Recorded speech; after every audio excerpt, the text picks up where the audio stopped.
28वें द्वापर युग के आने पर यह इतिहास घटित होने वाला है। यदुकुल नरेश वीरवर उग्रसेन के यहाँ पर जो घटना घटित होने वाली है, मैं उसी का भूतकाल के रूप में आपके समक्ष वर्णन करता हूँ। माथुर प्रदेश में मथुरा नाम की नगरी है। उस नगरी में उग्रसेन नाम के यदुवंशी सम्राट राज्य करते थे। महाराज उग्रसेन बड़े ही पराक्रमी, संपूर्ण धर्मों के तत्वज्ञ, बलवान, दानशूर तथा अत्यंत बुद्धिमान थे। महाराज अपनी प्रजा का पालन करने में तत्पर तथा सत्य धर्म का पालन करने वाले थे। उसी समय में विदर्भ नाम के देश पर सत्यकेतु नाम से एक प्रसिद्ध राजा राज्य करते थे। महाराज सत्यकेतु की एक पुत्री थी जिसका नाम पद्मावती था, जो अत्यंत सुंदर, सत्य धर्म का पालन करने वाली, गुणवान, चरित्रवान तथा स्त्री के समस्त गुणों से युक्त साक्षात लक्ष्मी के समान रूप वाली थी।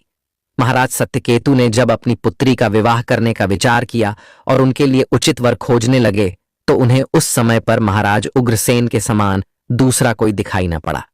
इसीलिए उन्होंने अपनी पुत्री का विवाह महाराज उग्रसेन से करा दिया।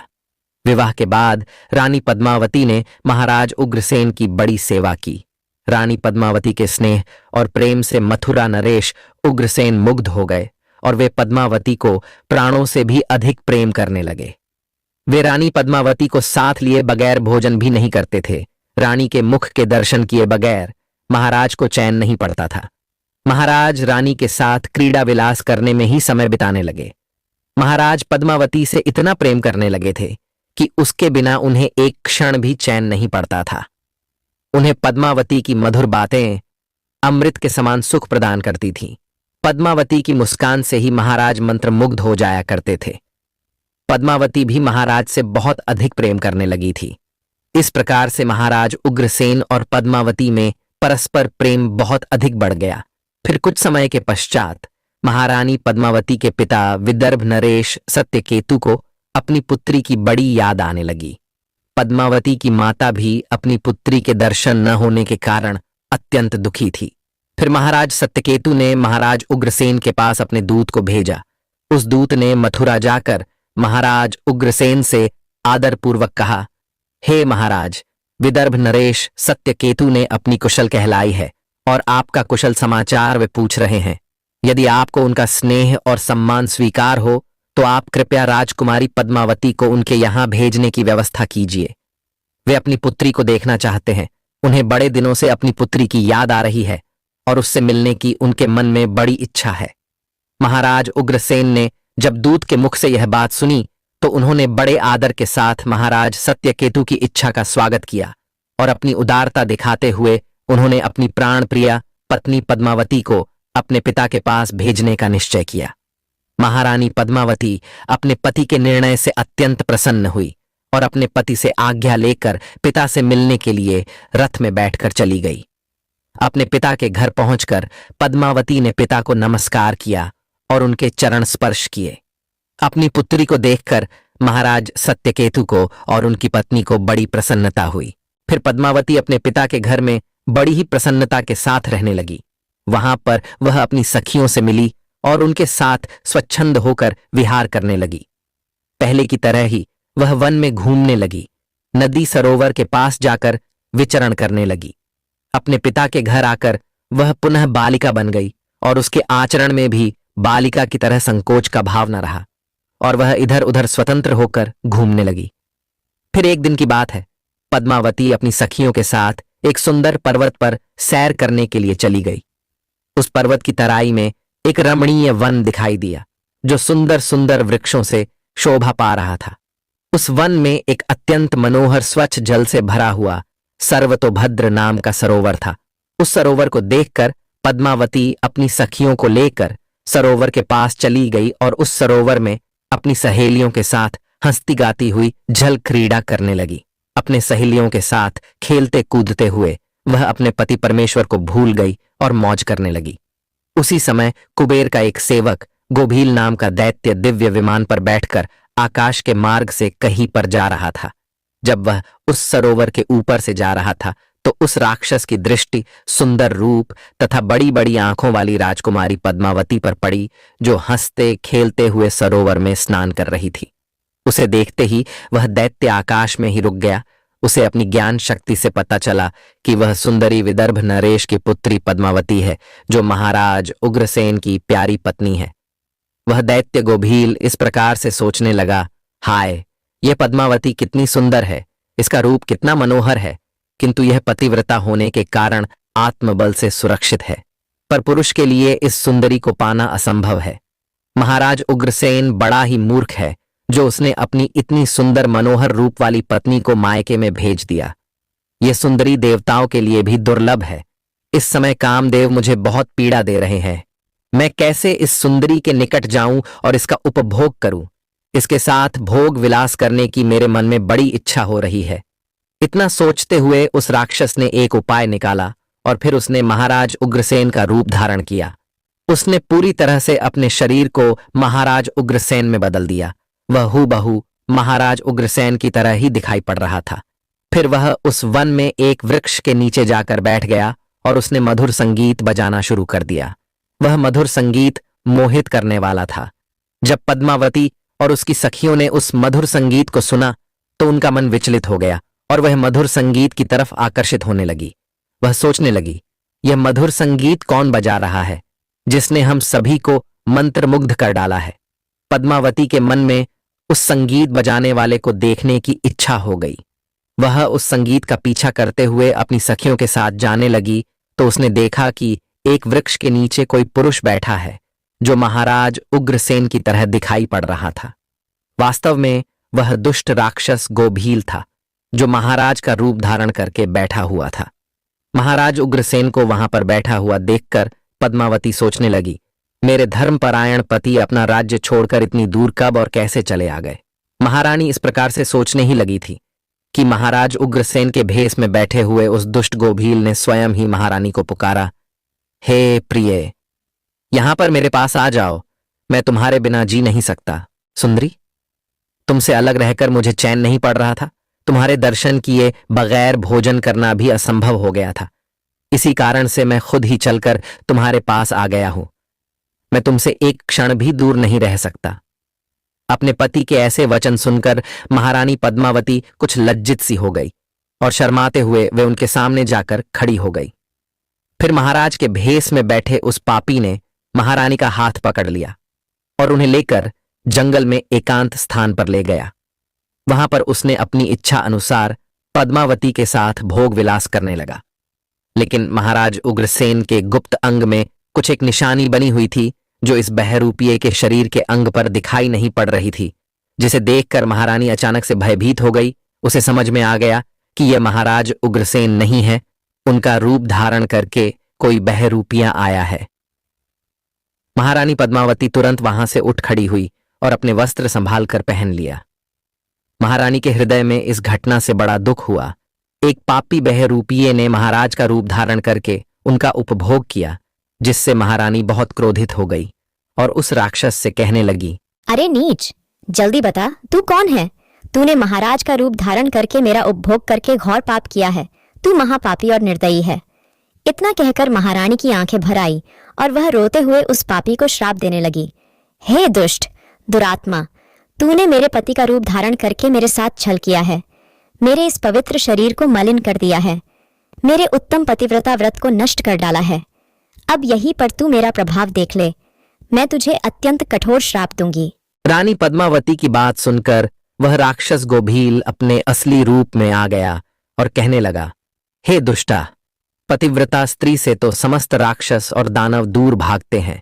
मैं तो जन्म और कर्म से राक्षस ही हूं, इसीलिए मुझे श्राप देने से पूर्व तुम मेरे दोष का विचार करो।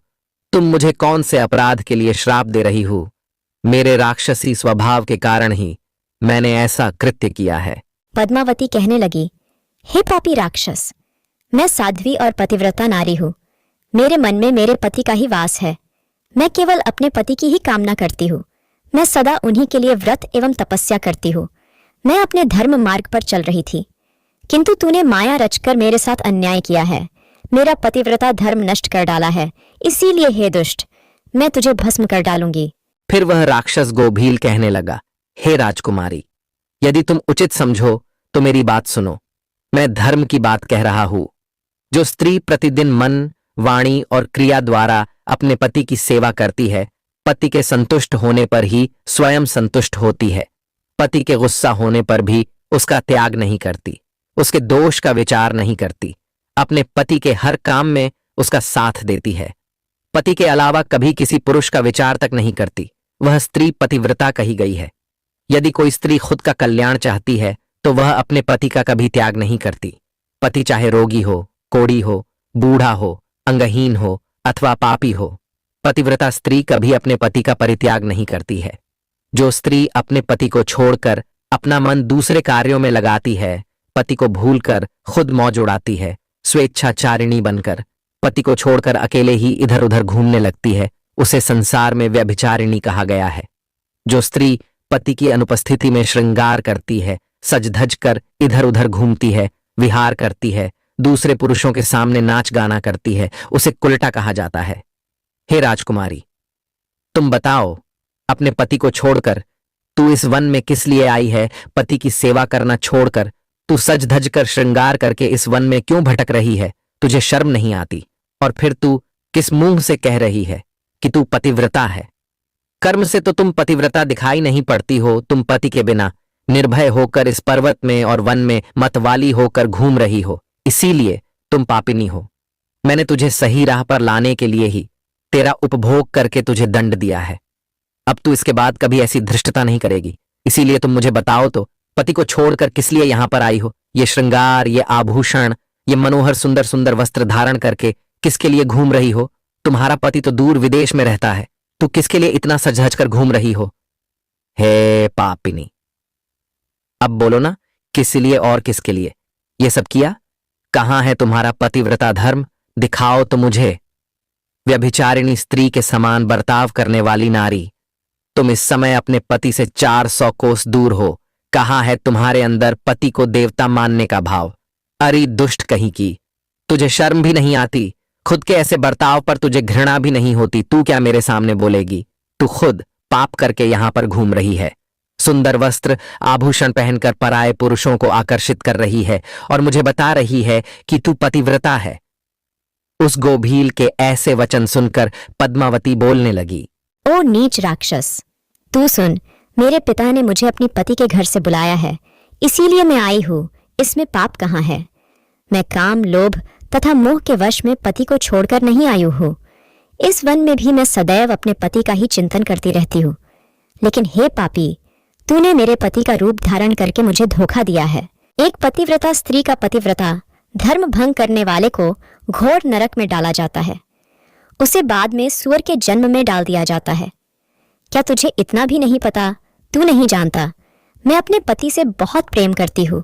मैंने कभी अपने पति का अपमान नहीं किया, सदैव उनकी सेवा की है। मैंने कभी अपने पति की आज्ञा का उल्लंघन नहीं किया। तो फिर क्यों तूने एक पतिव्रता स्त्री को दूषित करने का दुस्साहस किया है? अरे दुष्ट राक्षस, देवता भी पतिव्रता स्त्री से भयभीत रहते हैं। पतिव्रता स्त्री के श्राप से तो सूर्य की अग्नि भी ठंडी पड़ जाती है, सरोवर सूख जाते हैं, वृक्ष फलहीन हो जाते हैं। पतिव्रता स्त्री के बिना यह संसार नष्ट हो जाएगा। फिर गोभील ने कहा, पद्मावती, अब मेरी बात सुनो। अंधे मनुष्य को कुछ भी दिखाई नहीं देता है। इस समय पर तुम धर्मरूपी नेत्रों से हीन हो गई थी, इसीलिए तुम अपने पति को पहचान नहीं पाई। जिस समय पर तुम्हारे मन में अपने पति का घर छोड़कर पिता के घर पर आने की इच्छा हुई, उसी समय तुम अपने मन से पति की भावना छोड़कर उनके ध्यान से मुक्त हो गई। पतिव्रता स्त्री निरंतर केवल पति का ही चिंतन करती है। जब तुम्हारे अंदर पति से दूर होने की भावना जाग गई, उसी समय तुम्हारे हृदय की आंखें फूट गईं। फिर तुम मुझे कैसे पहचान पाती? तुम अगर सच्ची पतिव्रता होती तो मुझे देखते ही पहचान लेती। पतिव्रता स्त्री के मन में केवल उसका पति ही होता है, वह अपने पति की सुगंध से उसे दूर से ही पहचान लेती है। लेकिन तुम अपने पिता के घर पर आकर अपने पति को भूल चुकी थी, इसीलिए तुमने मुझे पहचाना नहीं और अपना पति समझकर मेरे साथ चली आ गई। गोभील के इस प्रकार के निष्ठुर वचन सुनकर रानी पद्मावती को अपनी भूल का पता चल गया और उसके हृदय में बड़ा दुख हुआ। वह पश्चाताप करने लगी। फिर गोभील ने कहा, हे शुभे, मैंने तुम्हारा उपभोग किया है, जिससे तीनों लोकों को कष्ट पहुंचाने वाला पुत्र उत्पन्न होगा। यही तुम्हारे इस पाप का दंड है। इतना कहकर वह राक्षस गोभील वहां से चला गया। गोभील बड़ा ही दुष्ट और पापी था। उसके मायाजाल में फंसकर एक पवित्र नारी का पतिव्रता धर्म नष्ट हो चुका था। उसके चले जाने के बाद रानी पद्मावती अत्यंत दुखी होकर रोने लगी। उसके रोने की आवाज सुनकर उसकी सखिया दौड़कर उस स्थान पर चली आ गई और पूछने लगी, राजकुमारी, रोती क्यों हो? क्या हुआ? महाराज उग्रसेन कहा पर चले गए। फिर महारानी पद्मावती ने अत्यंत दुख से रोते हुए अपनी सखियों को सारी हकीकत बता दी कि किस प्रकार से राक्षस गोभील ने महाराज उग्रसेन का रूप धारण करके उनके साथ छल किया। फिर सखिया पद्मावती को उसके पिता के घर पर ले गई। वहां जाकर रानी पद्मावती शोक और दुख से थर थर कांपने लगी। सखियों ने रानी की माता को सारी बात बता दी। यह बात सुनते ही पद्मावती की माता ने महाराज सत्यकेतु के पास जाकर सारा वृतांत सुना दिया, जिससे महाराज सत्यकेतु को बड़ा दुख हुआ।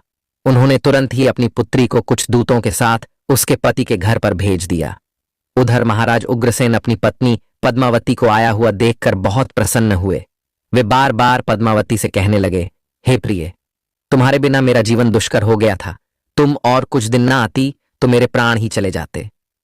इतना कहते ही रानी पद्मावती महाराज के गले में पड़कर फुट फुट कर रोने लगी। महाराज उग्रसेन कहने लगे, हे सुंदरी, क्या हुआ? क्यों रो रही हो? मुझे बताओ, तुम्हारे दुख का क्या कारण है? पद्मावती ने महाराज को कुछ नहीं बताया और उस पाप को छिपा दिया और प्रेम से महाराज के साथ विहार करने लगी। फिर महारानी का वह भयंकर गर्भ धीरे धीरे बढ़ने लगा। केवल महारानी ही जानती थी कि उसके गर्भ में किसका बच्चा पल रहा है। यह बात उसने कभी महाराज को नहीं बताई। अपने उदर में पल रहे उस राक्षस के बालक के विषय में सोचकर रानी को दिन रात चिंता सताने लगी थी। वह गर्भ 10 वर्ष तक बढ़ता गया और उसके बाद महाभयंकर कंस का जन्म हुआ।